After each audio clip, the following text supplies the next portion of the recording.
Buenas tardes, alumnos y alumnas del Profesorado de Lengua y Literatura.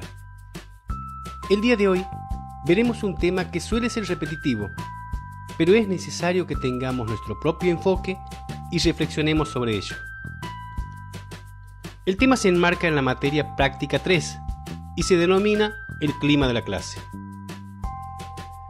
Para comenzar, es prioritario deconstruir la frase y crear una definición más personalizada a nuestro nivel académico y al tramo de la carrera que estamos transitando. Por un lado, entendemos por clase a un escenario especializado, pero a la vez doméstico, en el que se considera al aula como el contexto en el que se destacan los componentes afectivos, pero también se gestiona y se realizan las tareas instructivas. Por su parte, el concepto de clima evoluciona desde lo global hasta llegar a las características particulares de sus componentes. Veamos. El profesor era el principal protagonista en la clase convencional y era también el que definía el clima de la misma. Los otros componentes importantes, alumnos, condiciones de trabajo, recursos, etc., no eran tan tenidos en cuenta. Desde la distribución de poder, era un profesor negativo, el dominante y el directivo.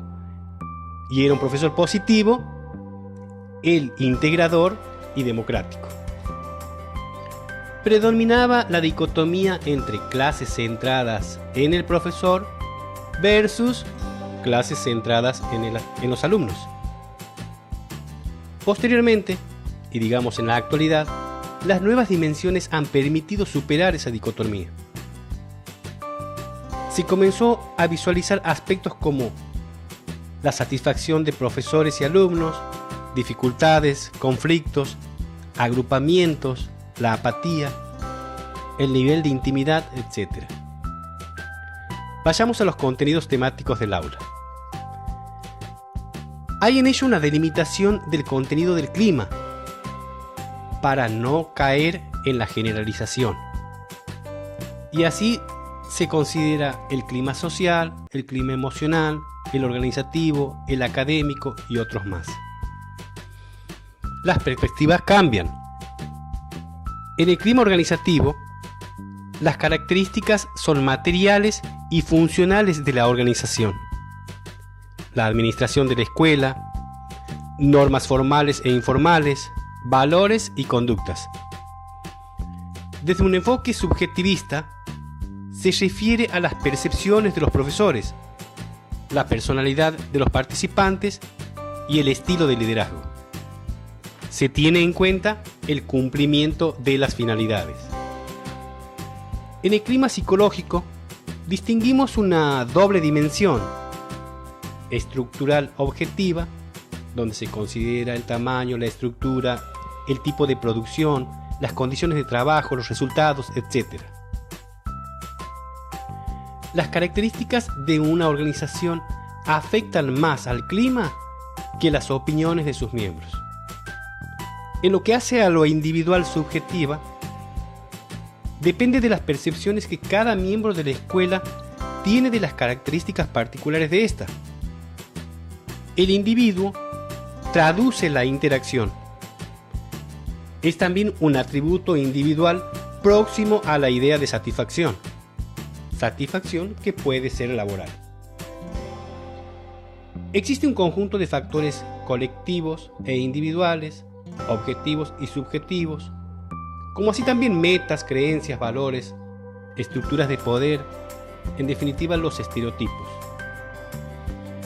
Es clave cómo el individuo percibe su ambiente de trabajo, no como otros pueden elegir describirlo. Estas inferencias se proyectan sobre las creencias, valores y normas que diferencian los comportamientos tolerables de los inaceptables. El clima social básicamente se refiere a las relaciones interpersonales entre profesores y directivos, todos ellos con los alumnos y los padres. se incluyen los aspectos formales e informales. El clima emocional es la dimensión afectiva que da sentido a las conductas. Expresiones de afecto, comportamientos de apoyo, administración de refuerzos positivos, en especial la alabanza. El jefe puede ser autoritario o democrático, cálido y extrovertido, o distante y reservado, fácil o terco. Pero todas estas características personales pierden importancia cuando se es consciente de que aquí, en esta institución, se trata correctamente a las personas. El clima académico. El ambiente que se crea y el grado en que profesores y estudiantes comparten y apoyan valores académicos sería como una cultura institucional. A partir de ello, la idea del clima académico se relaciona con el entorno, las expectativas, el currículo. Se potencia la dinámica de relaciones y actividades formativas. En algunas instituciones, sobre todo en las privadas, la presión curricular proviene de una estrategia de exámenes constantes como dispositivos para mantener la atención de los alumnos hacia sus exámenes. Los efectos del clima. Poseen una capacidad de influencia sobre los estilos de vida y los comportamientos que se desarrollan en la organización. El clima afecta a todo el conjunto de procesos que se llevan a cabo, a tal punto de construir el elemento fundamental sobre su estructura formal, afectando el funcionamiento de la organización. Todas estas cuestiones forman parte de esa atmósfera institucional que brinda sentido.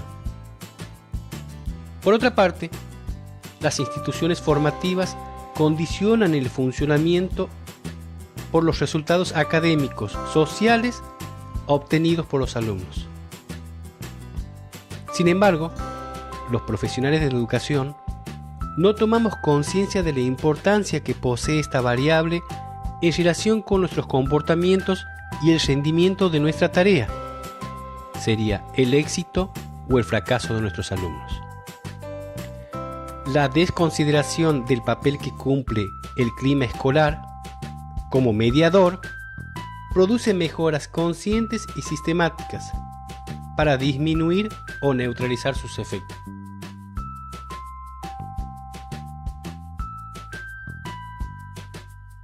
Hablar o definir calidad resulta complicado, y más aún obtener datos experimentales sobre cómo influye el clima escolar a través de factores como el liderazgo, sensible a cuestiones pedagógicas y expectativas altas con respecto a los estudiantes y a la institución.